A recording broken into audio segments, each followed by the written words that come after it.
And joining me now is Democratic Senator Mark Warner of Virginia. He's, of course, the chair of the Senate Intelligence Committee. Senator Warner, welcome back to Meet the Press. The FBI director, Christopher Wray, in a Wall Street Journal interview, essentially invoked 9/11 in sort of how to deal with these asymmetrical groups, these cells. Well, we called them terrorist cells in 2001 and 2002. Are these cyber criminals terrorists? Well, Chuck, let's step back and look at this problem. We've been talking about cyber for a long time, but finally the American public is starting to wake up to the ramifications of these attacks. There's generally been two types of cyber incidents. One where a nation state steals information. Two, where cyber criminals come in and threaten to shut down a system and demand ransomware. We've seen these individual attacks against pipeline companies, ferry companies, meatpacking companies. What I'm really worried about is if we saw the kind of massive across-the-system attack that took place last year, the SolarWinds attack, there Russians got into 18,000 different companies. If that attack had been an effort to shut down our system, our economy would have come to a halt the way when Russia attacked Ukraine. So I think we ought to do three things. One, we ought to put in place, and we've got bipartisan legislation to do this, to require that when companies get attacked, they notify the government. There is no requirement right now. Second, we do need international norms so that when cyber groups out of Russia, because they're not just attacking us, they shut down the Irish healthcare system, we need international norms. And third, we need to have more transparency. There's going to be a debate about whether these companies should pay ransomware, but there ought to be more transparency if a company does pay so we can go after the bad guys. All right, you have pre-answered a couple of questions I have, but I'm going to pick up on that last point. Should we make it illegal to pay ransoms? I mean, it's a simple, many people think this is a simple solution, right? You don't pay the ransoms, the attacks will stop coming. Well, I think that's a debate worth having. I'm not sure what the answer is at this point, because the alternative, if you shut down a system, and in the case of Colonial Pipeline, we saw even after they paid the ransom, it took 5 days. But what we should make sure, as we have that debate, let's make sure if companies do pay, there is transparency to those payments. Last year, I worked on legislation that became law to tighten up our illegal cash payments, the use of dummy corporations. Right. America was frankly not even at international standards. We need more transparency, because right now what's happening around ransomware, not only are the companies often not reporting that they are attacked, but they're not reporting the ransomware payments. Look, I want to get to the ransomware payment issue in a second, but I want to talk about, you said you want to make it basically illegal to not report a ransomware attack if you're a company based in the United States. What about a step further where you mandate a minimum level of security? If you want to be a defense contractor, you have to prove your ability to handle classified information. You know this very well. At some point, is that how Colonial has to be treated? JBS, anybody that sells essentially goods and services in the United States.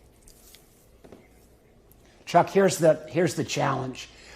We do need higher cybersecurity standards.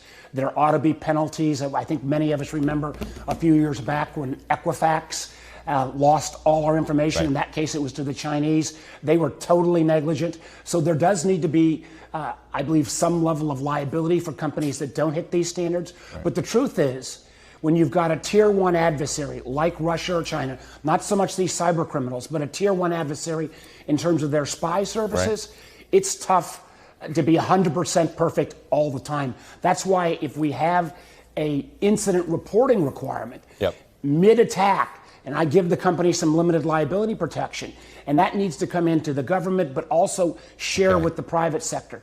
Microsoft, Amazon, the cloud providers, the other cybersecurity companies. We need to have a public-private response team to this, and that's going to require that mandatory reporting. Look, there's another idea that's out there. Simply this, in the Wall Street Journal: ban cryptocurrency to fight ransomware.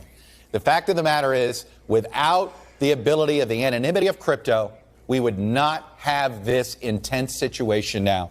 I know how popular it is. There's like a rave going down in Miami this weekend for people wanting crypto. But crypto's popularity is its anonymity. And it seems as if why people like it is they get to hide where their money came from. Sounds like an illegal enterprise to me. Well, Chuck, I got a lot of questions about crypto. There were some good things coming out of distributed ledger technology, but we are seeing now some of the dark underbelly.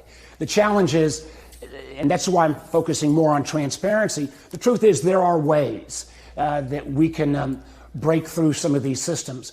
But if we don't have if a company is paying, if there's not some transparency to that payment, the bad guys will simply find another way to hide it. So this is an area where, frankly, again, our country has been behind the international norms. We got better on bipartisan legislation last year, but this debate about crypto and ransomware is just starting. So that's why, in the meantime, let's put in place these transparency requirements. All right, there's one other idea out there, and it's about going more on the offensive against Russia for being a safe harbor and for doing what they did. But I want to show you something here.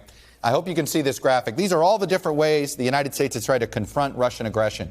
Going back to 2014, we've ejected them from the G7, right? It's not the G8 anymore.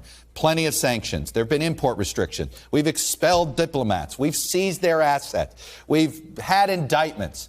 None of it has stopped his behavior. What would it take, do you think, to curtail Putin's behavior here?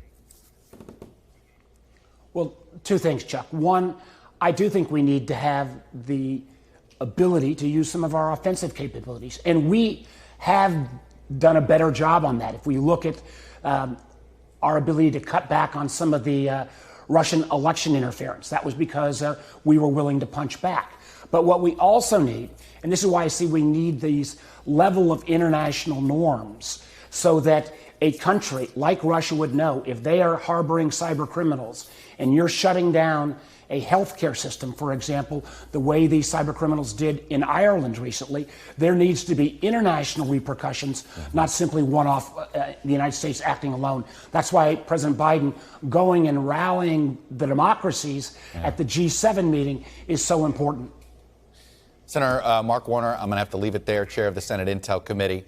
We will find out in about 10 days how well Biden's confrontation goes with Putin. Hey, thanks for watching our YouTube channel. Follow today's top stories and breaking news by downloading the NBC News app.